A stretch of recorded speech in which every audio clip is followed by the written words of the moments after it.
Today we're starting off this brand new series called Stay in Your Lane, Preparing for Your Purpose. Stay in your lane, preparing for your purpose. And I want to talk to you on the simple thought of trust God. Trust God. Over spring break, our family went to Florida. We went to Clearwater for my sister's wedding. And it is a 15-hour drive. Whew, that's a long drive. I'm like, sis, you sure you don't want to get married near the Panhandle? You know what I mean? You want to go up she wanted Clearwater. So we drove 15 hours. And when we go on road trips, I'm the driver. How many of you're the driver? You're like, if we're going on a road trip, you are the driver. That's what I am.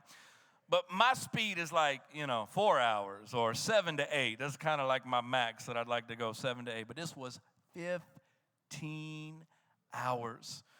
And so we're driving, and my wife, Jamie, is like, babe, I can totally drive some of this. How many of you are like me? You have a hard time giving up the steering wheel. You know what I mean? Like I got some control issues. Lord help me. But it's 15 hours. So I'm like, okay, I'll let you drive.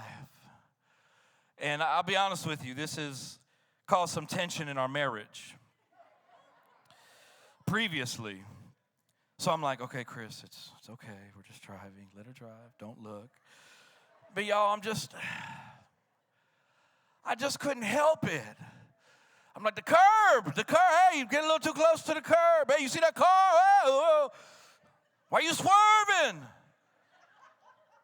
She's like, Chris, you trust me to drive our kids every day all over the city of Indianapolis. You need to relax. I'm like, but I don't know if I trust you right now. 75 miles an hour, and it got a little ugly there, right? And it was all me. It is all me. I have trust issues. I have some trust issues when it comes to letting somebody else drive. And a lot of people have trust issues. Here's the definition of trust. Trust is a firm belief in the reliability, truth, ability, or strength of someone or something. And a lot of people don't have a firm belief in their own family and friends. They don't trust their own family and friends. They have trust issues. But one thing that is so interesting to me is that we don't trust the people we know, but we will trust people we don't know. Let me explain. Went to Oklahoma City this week, and on the way back, I flew back Thursday. We get on the plane from Dallas to Indy, and the pilot gets on the intercom, and he says, we're going to be delayed. We need to put more gas into the plane. The cloud coverage in Indy is low and dense, and there may be some visibility challenges, and we may have to divert to another airport, so we need to make sure we have plenty of gas in case we need to divert. All right. Now I don't do well with flying. I don't do well with turbulence. I don't like hearing the words divert. You know what I mean? I'm like, but I sat there like everybody else. I didn't say, hey, can I talk to the pilot first? Like, can we have a little conversation? Like, how you gonna know we need to divert or not? Like, when do you know it's too dense or we can't land? Like, how long you been training? Have you trained for this cloud coverage and diverted? I didn't get to say any or do any of that. I sat there like everybody else and completely trusted a pilot I never met. I don't know if he slept well last night. I don't know if he's got his contacts in. I don't know. But obviously, the brother or sister got me here safely. We trust pilots we never met. We trust the Uber driver We don't know. Are they really taking us to the right location? Now, how many like me? I put it in my phone anyway. I'm watching my phone with that Uber driver. I got trust issues, y'all. But we trust the chef in the kitchen, the barista in the coffee shop. We trust the mechanic fixing our brakes, the tire shop tightening our lug nuts on our tires. We trust the post office and FedEx and UPS, Amazon to get our packages going to the right address. We trust all kinds of people we don't even know. And something else that's interesting is that a lot of people will trust the airline pilot, the Uber driver, and the mechanic more than they trust God. Christians will trust God with their eternity, but not with their life. They have trust issues. People pray the salvation prayer and trust God with their future, but they don't trust God with their now. They trust God to get them to their eternal destination, but not to get them to their earthly destinations. And as we begin this new series, the only way that you will stay in your lane and fulfill your God-given purpose is to learn to trust God with your life and not just your eternity. To trust God with your life, you have to understand a couple very important theological truths. The first truth is that God has a purpose and plan for your life. If you're going to trust God with your life, you must understand that God made you and He has a plan and a purpose for your life. You are not an accident. You're not here by chance. It's not a coincidence. It's not by luck. No, God created you. It was God's idea that you would be on this planet. And God has a specific plan and purpose for your life.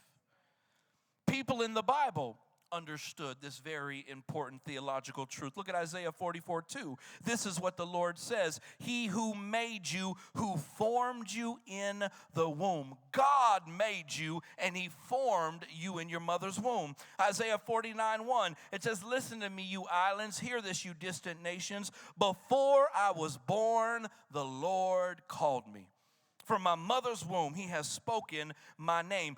God calls people before they were born. He has a plan for our lives before we came out of our mother's womb. Isaiah 49:5, it says, and now the Lord speaks. The one who formed me in my mother's womb to be His servant, who commissioned me to bring Israel back to Him. The Lord has honored me, and my God has given me strength. God formed you in your mother's womb, and He has a purpose and plan for your life. Job 14:5, look what it says. It says, a person's days are determined. You have decreed the number of his months and have set limits he cannot exceed. God has numbered the days of our lives and has set limits we cannot exceed. God has created each of us on purpose and with limits. I have limits. I can't play the drums. Oh, I wish I could. I wish I could go in that drum cage and just... I can't even play a good air drum. You know what I mean? Y'all were like, is that what you were doing, Pastor Chris? I have limits. I will never be 6'9" and dunk a basketball. God has a unique purpose for my life, so He put limits on my life. Jeremiah 1:5, it says, before I formed you in the womb, I knew you. Before you were born, I set you apart. I appointed you as a prophet to the nations. God has appointed you to accomplish certain things and to impact certain people. There are God-ordained appointments for your life. There are experience in people that God has appointed for your life. There are opportunities that God has appointed for your life. There are some jobs and assignments God has appointed for your life. Before you were born, God set you apart and appointed certain things for your life. The Apostle Paul understood this theological truth. Look at Galatians 1:5. He says, but when God, who set me apart from my mother's womb and called me by his grace, was pleased. God set you apart from your mother's womb, and he has called you to accomplish certain things by his grace. Come on, look at your neighbor and tell them, God has called you to some things. Come on, tell them right now, God has called you to some things. God's called you to some things. You have to understand this about your great God. Jeremiah 10:23. It says, Lord, I know that people's lives are not their own. It is not for them to direct their steps. Because we have been created by God, set apart by God, appointed and called by God, our lives are not our own. We belong to God. We don't want to direct our own steps and follow our own plans. We want to follow God and allow him to direct our steps into his plan for our lives. And so today and throughout this series, I want to look at the life of David in the Bible. David understood this very important theological truth that God created him and had a plan for his life. He didn't create his own steps. He didn't follow his own plan for his life. He followed God's plan and purpose for his life. David wrote these words in Psalm 40, verse 5. Many, Lord my God, are the wonders you have done, the things you planned for us. None can compare with you. Were I to speak and to tell of your deeds, they would be too many to declare. David knew that God had planned things for his life long ago. He knew that God had some experiences, some people, some opportunities, some jobs, some assignments already planned for his life. And because David had this deep conviction, he trusted God. David wrote in Psalm 139:13, for you created my inmost being. You knit me together in my mother's womb. He wrote in verse 16, your eyes saw my unformed body. All the days ordained for me were written in your book before one of them came to be. David trusted God because he understood that God knit him together in his mother's womb. He understood that before he came out of his mother's womb, that God already had a plan and purpose for his life. And I want you to see how this practically played out in David's life. In 1 Samuel chapter 16, God chose David to be the next king of Israel. And what's interesting about the story is that when God chose David to be the next king, David was clueless. He had no clue he was about to be chosen as the next king. Look at 1 Samuel chapter 16, verse 1. It says, the Lord said to Samuel, how long will you mourn for Saul, since I have rejected him as king over Israel? Fill your horn with oil and be on your way. I'm sending you to Jesse of Bethlehem. I have chosen one of his sons to be king. God told the prophet Samuel that he had already chosen the next king, which was David. But David didn't have a clue. Here's your big takeaway. You have to understand that God has a plan and purpose for your life. God has ordained your days before you came out of your mother's womb.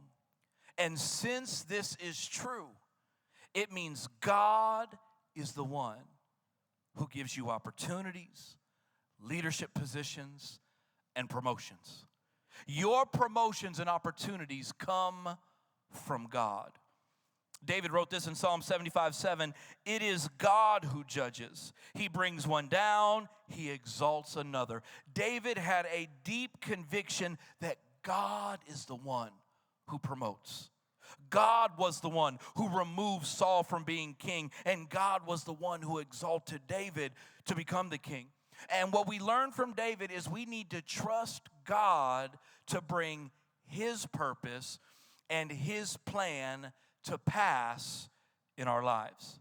See, when you really understand this truth, you begin to trust God at a deeper level because you know He has a plan and He has a purpose for your life. You are confident that God has opportunities, assignments, people, and jobs for your life. And if you follow God, He will bring His plan to pass for your life. God will promote you and elevate you to where He wants you to be if you trust Him. If you will trust Him. And David trusted God. Psalm 22:9. He says, yet you brought me out of the womb. You made me to trust in you, even at my mother's breath. David trusted God from a very early age. Psalm 71:6, he says, from birth I have relied on you. Because David knew that God had a purpose for his life, he relied on God. He leaned on God. He trusted God's plan and purpose for his life. And then in Acts 13:36, it says, now when David had served God's purpose in his own generation, he fell asleep. He was buried with his ancestors and his body decayed. What set David apart from most people is he didn't direct his own steps. He trusted God to direct his life. His whole focus was living out God's purpose for his life. And many people don't live out God's purpose for their life. They live out their purpose. They pursue their dream instead of God's dream. They pursue what they want instead of what God wants. They pursue their will instead of God's will. They trust their plan instead of God's plan. People get distracted from their God-given purpose. They spend their life focusing on position instead of purpose, on promotion instead of purpose, on prominence instead of purpose, on prestige instead of purpose, on popularity instead of purpose. But when you study the life of David, you will never see him focused on getting a position or prominence or prestige or popularity. He was focused on living out God's purpose. Let's look back at 1 Samuel 16, verse 5. Samuel replied, yes, in peace I have come to sacrifice to the Lord. Consecrate yourselves and come to the sacrifice with me. Then he consecrated Jesse and his sons and invited them to the sacrifice. So Samuel invited all of Jesse's sons to the sacrifice. And at this sacrifice, the next king of Israel was going to be selected and anointed. Look at verse 11. So he asked Jesse, are these all the sons you have? There is still the youngest, Jesse answered. He is tending the sheep. Samuel said, send for him. We will not sit down until he arrives. I wonder why David wasn't at the sacrifice. Did his father tell him not to come? Did his brother say, hey man, you're the youngest. There's no way they're going to pick you. You don't need to be at the sacrifice, all right? You still wiping your nose and whatnot. You're not going to be the next king. You know, go on with the sheep. I'm not exactly sure why David wasn't at the sacrifice. But what's so interesting is David never tried to make himself the next king. He wasn't in the house with the rest of the brothers seeking after position or promotion. David trusted God with his life and with his future. He had a deep conviction that what God had for him was for him. And as long as he followed God, the Lord would bring his plan to pass in his life. See, his brothers couldn't stop David's destiny. They couldn't steal or stop the purpose that God had for his life. David had such a deep trust in God that even after he was appointed to be the next king, he went right back to taking care of the sheep. Went right back, taking care of the sheep. He never sought after position. He didn't try to make it happen or force himself to be the next king. Look at 1 Samuel 16:13. It says, so Samuel took the horn of oil and anointed him in the presence of his brothers. And from that day on, the Spirit of the Lord came powerfully upon David. Samuel then went to Ramah. 1 Samuel 16:19, it says, Then Saul sent messengers to Jesse and said, Send me your son David, who is with the sheep. David was selected and anointed to be the next king.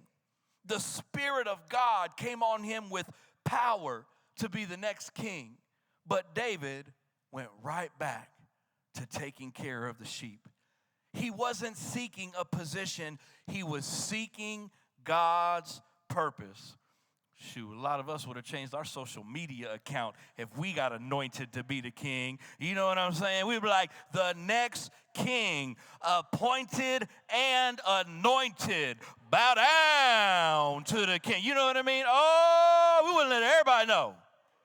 Where's my crown? I need a selfie with my crown. We would have tried to help God out. Where's my throne, God? Where you need me to go? Hey, God, I got this now. I'm the king. I'll start running stuff. And we would have been trying to make things happen. We would have tried to force it to happen. But David trusted God's plan and purpose. And he went right on back to taking care of the sheep. And in the story of David, what happens next reveals the deep level of trust that he had in God. See, King Saul was being tormented by a demon. So he called David to the palace to play the harp for him. David obeyed the king's command. He went to the palace and he played the harp for the king. And during that whole time, if you read, he didn't try to make himself the king. He didn't try to usurp the king. He didn't go around telling all the workers at the palace, hey, you know who I am, right?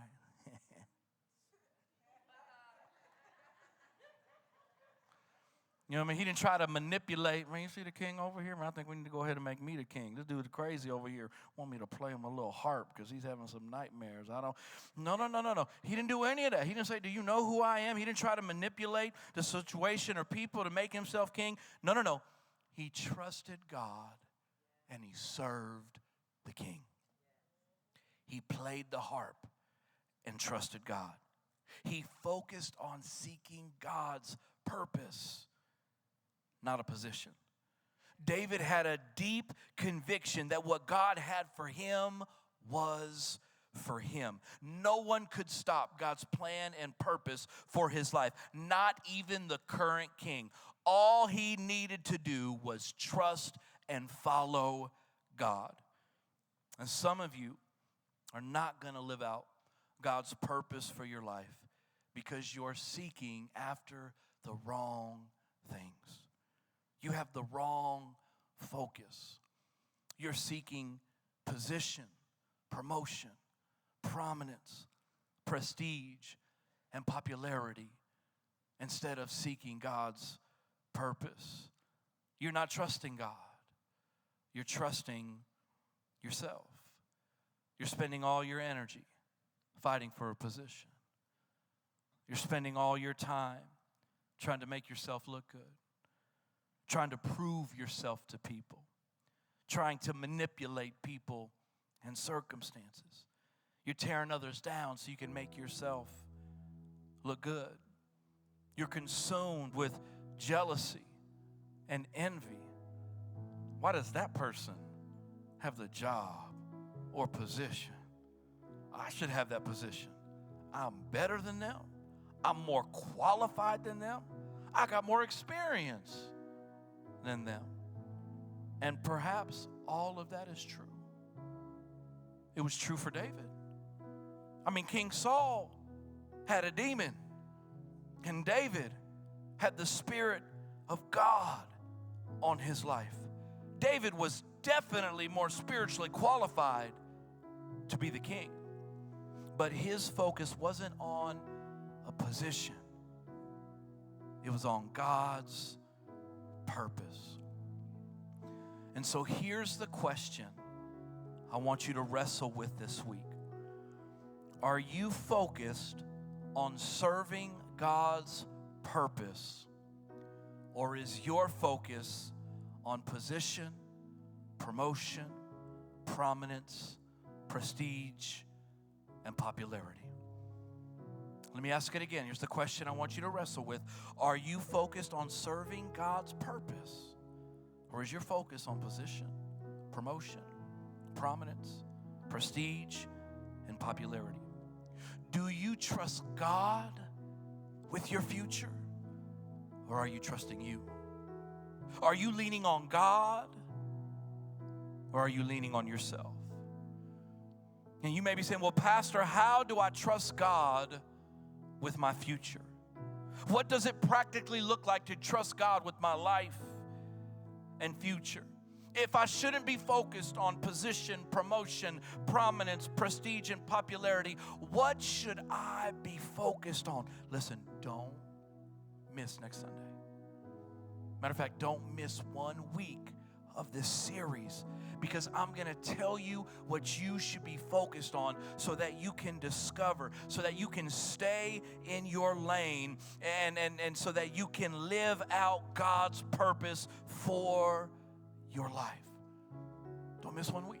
I'm going to help you stay in your lane so you can be focused on God's purpose for your life. Acts 13:36, it says, now when David had served God's purpose. Hear me today.